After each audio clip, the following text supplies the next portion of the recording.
And a warm welcome back to the studio. It's the FAI Sailplane Grand Prix here with Alexander, the CEO of this great business, and myself. What a day it's been. A day of adventure, a day of heat, hot in the hot seat. It must be hot for those guys. I think so. Wow, under that glass canopy there. Well, we're getting down to the final. We've got about 30 kilometres to go. Let's have a look. Let's check out the leaderboard and see how it stands as we go into the final segment of today's race. Let's have a look at the leaders. Here we are. So, let's talk us through it, Alexander. We've got... So we can see the distance to the goal. 40 kilometers. Yeah. And the altitude. The altitude is... 1,000. Oh, I think so. Look at how close they all are on the altitude. I think maybe it's the final. Yeah, you think this is the final push for the end? Mm-hmm. I think so. And we think that's enough altitude, do we? We were okay with that? 40 kilometres? So they're climbing? So it's... They want a bit more, eh? With a 50-to-1 ratio? Because this is the 30 kilometers to the last point. Yeah. Last point is Oborniki, small city. 10 kilometers north of the Wrocław. There's one more point before the final. Yes, exactly. And as you can see at the screen. That's right, yeah. In the screen. And from the Oborniki is, it will be final. Yeah. And so Sebastian Carver in the lead, closely followed by Zulu Bravo, which is again Polish, and this name is the one I can't get. Zdzisław Bednarczuk. Yes, that's exactly what I was going to say. Exactly as I was going to do it. Incredible that he should get it so right. Yes, so we'll Could you repeat Zdzisław? Oh, great. Yes, brilliant. We'll get there by the end of the week. I will know it by the end of the week. And there we go. That's your first two, and then that's kind of separating the group, isn't it? Until we get to a second group, and we've got all Oscar Golf, and we've got GPS, and I think it is just in front of GPS there. Łukasz Wójcik, but Łukasz Wójcik is offline currently. So and another is that 21 Lima? 29er Lima. 29 in the aviation terminology, if you will call 9 is niner. Yes. So 29er Lima, yeah. Here we go. Right, so we are looking at Bogdan. We've been watching him quite a little bit today. 29er Lima. Currently just below 1,000 meters, 989 meters, 172 kilometers an hour. He's flying along, eh? Yes. Can you focus on the Sebastian Cava? Let's get back to the top. We will see the speed, ground speed. Currently 1,000 meters, sorry. Ground speed, we will see. Big acceleration, look at that. So 150, 60, 60, 161. Very old, minus 1.5. Flown 314 kilometers, incredible, really. Yes. 37 left. Average speed of 20 kilometers an hour, okay. So he's lost a little bit of height there, hasn't he, in the last couple of minutes? He was at 1,200. Has he got enough to get to that second point? The last turn, 970 meters. I think the altitude is good enough. This is a great view from him as well, isn't it? Look at this now, looking down the wing with the Silent Wings software. Virtual reality. Yes.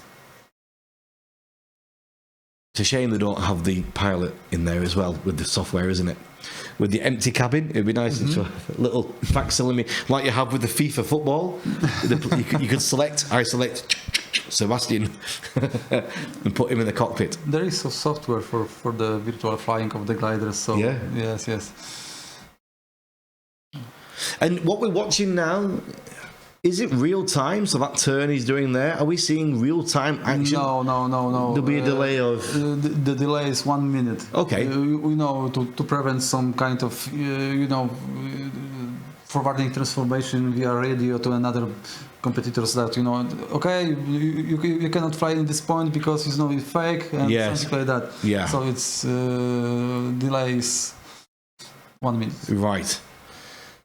For fair play. Yeah, for fair play. So that's going to be interesting when we get down to the actual final and we're looking at them coming whizzing down through the track, and suddenly, 1 minute before we think, they'll actually be here. Yes. Yeah. So we'll have to keep that in mind. So 1 minute for the 150 kilometers is... Come on. Maybe 1 kilometer? Yes. Maybe 2 kilometers? Well done. 1.5 kilometer. Good done. Very well done. Something like that. Good with the numbers. All right, the race is on, down to the final turn point of today. Started at 14:05 this afternoon for a historic moment, the first Sailplane Grand Prix here at this Aero Club, and the first competition that you've had probably since the 1980s. And Sebastian Cava out in the lead there, pulling away from the competition. Alfa Romeo. We've not seen much of Alfa Romeo. Gistan. Yeah, we haven't really spoke about Alfa Romeo at all today, so he must have come from nowhere.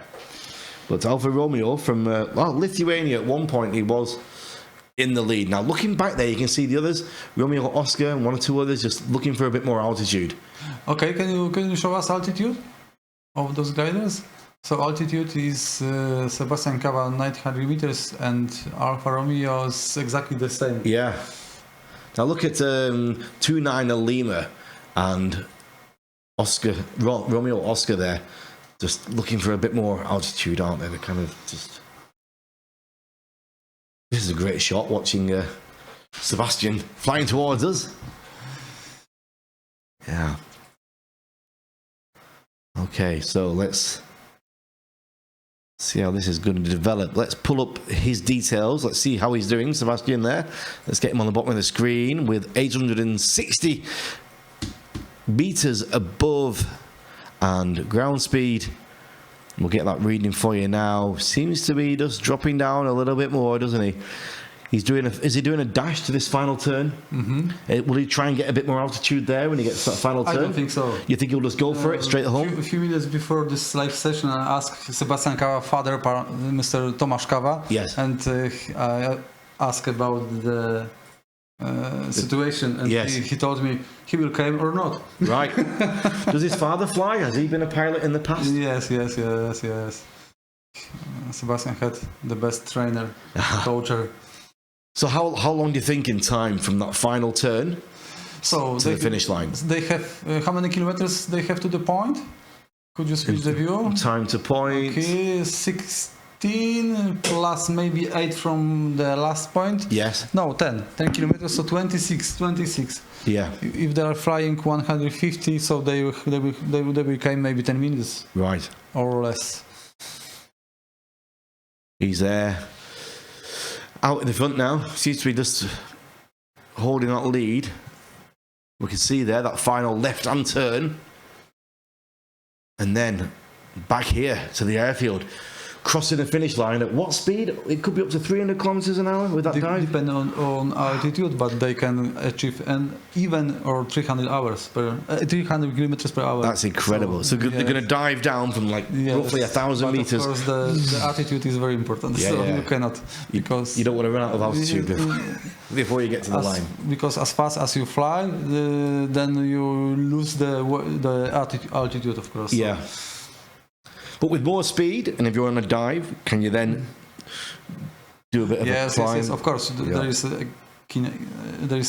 a lot of energy with this speed, so you can fly without losing the altitude, even maybe kilometer, maybe 2 kilometers, maybe 3. It's interesting. What about the water? When will they actually release the water? Before the cross the line.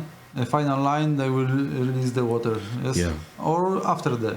It depends, of course, on the techniques. But definitely before the landing. Yes, they have to release the water before the land. If you just joined us for the final action of the day here, very warm welcome in the studio, Alexander. Welcome back.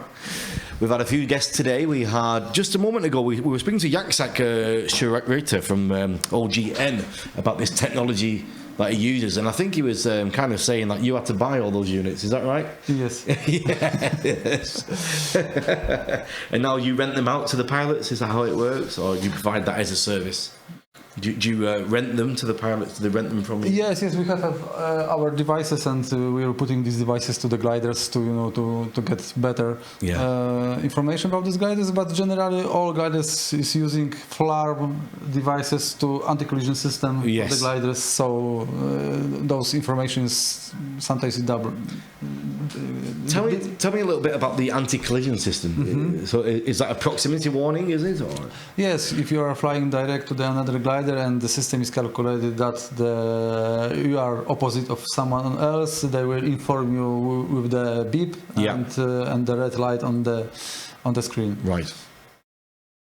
It's very important because the gliders is flying a few meters below the clouds. Yes. And it's the visibility of this in this position is sometimes complicated. Absolutely.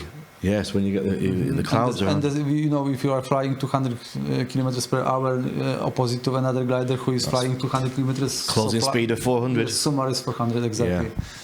All right, let's get back to the action. It's getting down to the wire now. One more turn to go, the final left-hand turn, and then the dash for the final line. It's Sebastian in the lead, closely followed by our friend from Lithuania. How's it looking now? Let's zoom in now and let's see what's going on here. There's Alfa Romeo. Where is Papa? There is Papa. Why have we not got the P? Oh, there it is. We can see it. Yeah. So they're both. It looks like what's Sebastian done here? He's done a bit of a turn. Mm-hmm. He's looking. Is he looking for a little bit more altitude? Do you think? What is the altitude, Sebastian? We can see. Let's get the altitude on the screen. 7 knots. Where is the Sebastian Cava? Just getting there now. Here he comes. Down at the bottom. Oh, okay. 700 meters. Yeah. And this is good to have these two on the bottom now. This is a good view. This system is awesome. Mm-hmm. So we've got Gintas and we've got Sebastian side by side. Gintas on 648 meters and 20.9 to go. Distance left for Sebastian, 21.2 on 704 meters. So there's not much in it. I think they're both looking for just a little bit more. Can you show us the climb rate? All of us? Okay. So we've got Sebastian's climbing 0.8, 0.9, and we've got Gintas on minus 0.2. So again, it's looking like that skill and experience of Sebastian. Zulu Bravo take decision to cross the last point. Yes. He's going for it, isn't he? Mm-hmm. He's already set himself off there. Zabisław Bednarczuk. This is going to be a running joke all week, isn't it? I'll have to really learn that. So there he goes. He's heading off down for that final turn. He's where? And what's his altitude? Let's have a look at the altitudes again. Please change the altitude. The altitude here. Let's just get these altitudes on screen. Our staff, can you change the altitude? Can you change the altitude? Let's get the altitudes on screen now. We can tell you exactly what's going on there. So, Zulu Bravo, 730 meters. And he's made a dash for it. And Sebastian is on 700. There's not much in it, is there really? They're all kind of neck and neck. As we move down to that final turn, one more turn to go, left hand bend, and it's all to play for right now. Altitude is the same, climb rate's the same, speed's the same. Something's got to give. Something's got to give, Alexandra. No idea. Wow, here we go. It's approaching that final turn. It's incredible how this distance, over 300 kilometers of work, over how many hours now have they been flying? We set off at 2:05, and it is now coming up to 10 to 6. So 4 hours, it's coming down to 4 hours. It's all down to the final few minutes. Let's see what's going to happen. But as we predicted at the start of the day, we said the three to watch were Sebastian Kalva, Lucas, and Adam Szelacki. Yeah, that was your 1, 2, 3 we were looking at, all Polish. Now, let's have a look at the leaderboard again. Let's just get the leaderboard on screen and see where Lucas and Adam are in this final push for the line. So, current standings, let's go down a page. See what we've got there on the next page down. See, Adam's right down on 16th, isn't he? He's not had a good day at the moment, Adam. No idea about the Adam because he's offline currently. So, all right, back to the leaderboard there with Zulu Bravo, I think, still in the lead, but not to be dismissed. Sebastian Carver, world champion, experience, local talent. 600 meters and 10 kilometers away from glory. And he was saying to me yesterday afternoon, I want to be just behind, watching what's going on before I do that final attack. It's probably what he's played for. This is the game he's been playing. Wow, it's getting intense. Here we go now, Zulu Bravo. I'm not going to try the name again. Zdzisław Bednarczuk. Into the turn he goes. He's got this final left-hand turn. Here he comes now, carving round to the left. Can we see his virtual wing there? Can we see him carving round? Let's see him. Let's see if we can see his move. Okay, going down, that's Sebastian. Let's keep on Sebastian then and watch his move. Okay, here we go. So, there we go. That's the finish line in his sight. Sebastian, let's watch this down the wing. Let's watch this bend now. I think it is good view from the cabin. So first-person view from the Sebastian Carver, because we can see the finish line, and the leader of Zdzisław Bednarczuk. Now look at that, almost a 90-degree. There it is. The finish line is in sight. He's got that blue and yellow ribbon trailing in front of him. Virtual ribbon, of course. Mm-hmm. Oh, this is going to be tight. Let's quickly flick to the side. Let's have a look at the distance between them. Can you change the view to the distance to the point? Distance to point. Okay. Distance to point is 6.8 for Zulu Bravo. Papa on 8.7. Wow, it's 2 kilometers. That's a lot to make up in the short period of time. As he left it too late. 2 kilometers to go, down to the final moments. What can he do? Let's have a look at the height side by side. Zulu Bravo. And what is the altitude? And Papa. Let's see them side by side. If we can possibly get those on screen. As we dive down. 300 meters and 5 kilometers, so it's enough for these gliders. Wow. To finish. So Sebastian Carver has got a bit more altitude. He can make that dive, can't he, to accelerate? But 2 kilometers distance between them. Is it too much to ask? For my opinion, in my opinion, no possible. But no, because the altitude, you can speed up the. Back to distance to target, please. Here we go. We have 3.8 kilometers for Zulu Bravo, 5.8 kilometers for Papa. Sebastian Carver, world champion. That gap's increasing. Zulu Bravo is pulling slightly away. He's at an altitude of 205 meters. Sebastian Carver, 305 meters. Remember, we've got a 1 minute delay. What we're watching and you're watching, they're probably going to pass our window before we even realize. Look at the altitude, 175 meters.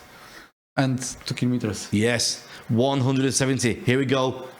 Getting down to the wire. Is that in there? Yes, exactly. So just as predicted, So this is the one minute of delay. So let's not say anything yet, because it might. Yes. We didn't see anything at all out the window. Can hit. Oh, another. So down to the screening. Let's see this final battle for the line. Yes. Let's go back to the cam. The view. So much na camera, please. Here we go. Now, big screen. If we can have Zulu Bravo on the screen. Back to the virtual reality. Yeah, but we want to look at the final on the screen. Yes. Let's go back to the final. Let's have a look at this dash for the line. Here we go. Here it comes now. Zulu Bravo. Seconds to go. That red line is in his sights. Sebastian Carver, world champion, has left it too late. There's nothing he can do here. He's closing the gap, but it's not enough. He's pushing hard for that final line. Zulu Bravo, the red big wall in front of him, dashing towards it, powering through. Here comes Sebastian Carver. Left it too late, didn't make it across. The win goes to Zulu Bravo, and the name is Zdzisław Bednarczuk. And in second place, Papa Sebastian Carver. Wow, what a race to the end. That was incredible. Incredible. Wow. And third place, still with a kilometre to go, for Alfa Romeo Gintas Zub from Lithuania. A good, hard fight. And Tomasz Dul, few meters behind for the third and the fourth place. But wow, what an intense final that was. And we can just tell you now, as you were watching the screen, out the side of the studio, we saw them cross that finish line just a minute before we actually announced it, but they came through so fast. 200 kilometers an hour. There went Zulu Bravo. Maybe there went Papa. Maybe we can switch to the camera view of the hangar, and we will see the final of the another gliders. Yes. So it's very interesting because those screens should be online, and this is for sure the final and live session. So without the delay. Yes, without the delay. Without the delay. So we'll see the others, a third and fourth coming through. Great! Our stuff is.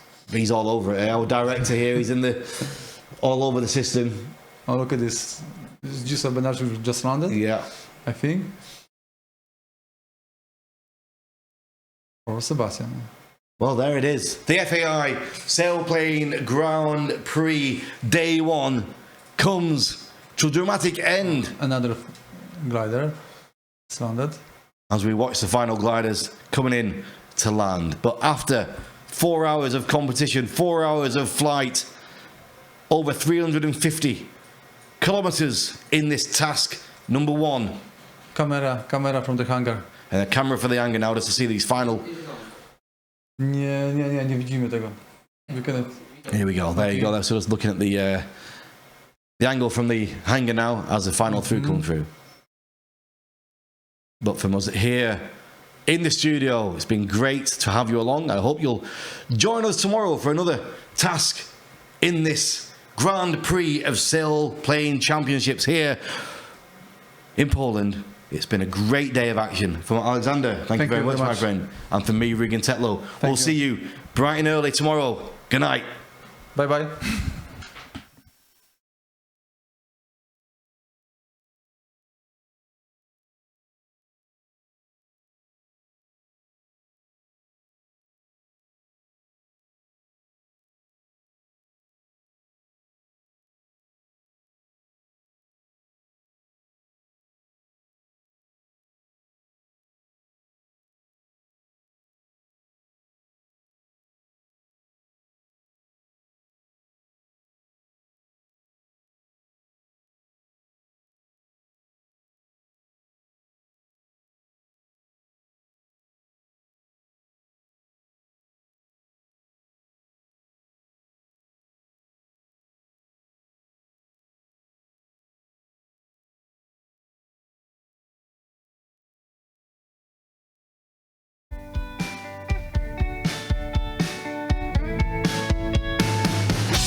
A very good morning. It's Saturday, the 27th of May, 2017, and we're here at Aero Club Wrocław for the start of the Sailplane Grand Prix, brought to you by the FAI. My name's Regan Tetlow, and this is day one.